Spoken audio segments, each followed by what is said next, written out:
राधा वल्लभ।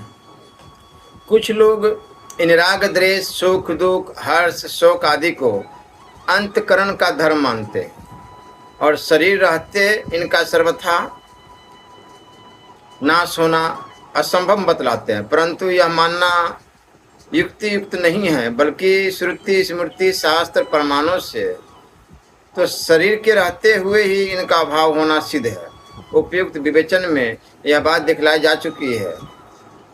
अब यह दिखलाना है कि ये अंतकरण के स्वाभाविक धर्म नहीं किंतु विकार है। क्षेत्र के वर्णन प्रसंग में भगवान कहते हैं कि इच्छा द्वेष सुख दुख स्थूल देह का पिंड चेतनता और धृति इस प्रकार यह क्षेत्र विकारों के सहित संक्षेप में कहा गया है।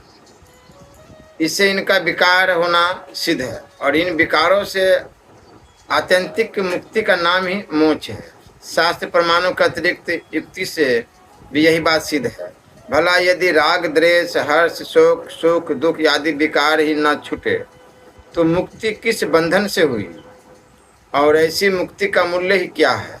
यदि सुख दुख हर्ष शोक काम क्रोध आदि स्वाभाविक धर्म होते तो वे धर्मों से कदापि अलग नहीं हो सकते और धर्मी के नाश होने पर ही उनका नाश होता, परंतु ऐसा न होकर अंतकरण रूप धर्मी के रहते हुए ही इनका घटना बढ़ना और नष्ट होना देखा जाता है।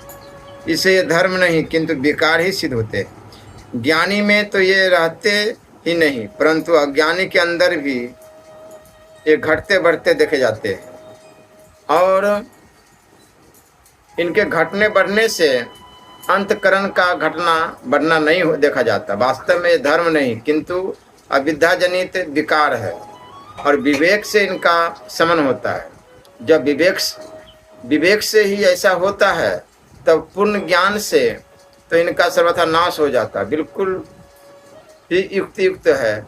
कुछ लोग चोरी झूठ कपट और बेविचारी आदि पापों की उत्पत्ति विज्ञानी के प्रारब्ध से मानते हैं और ऐसे प्रारब्ध का आरोप करके ज्ञानी के मत्थे भी इन पापों का होना मढ़ते हैं।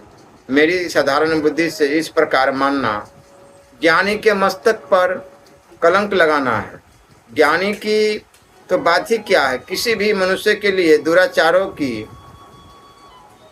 उत्पत्ति में प्रारब्ध को हेतु मानने से शास्त्र और युक्तियों के साथ अत्यंत विरोध उपस्थित हो जाता है। जैसे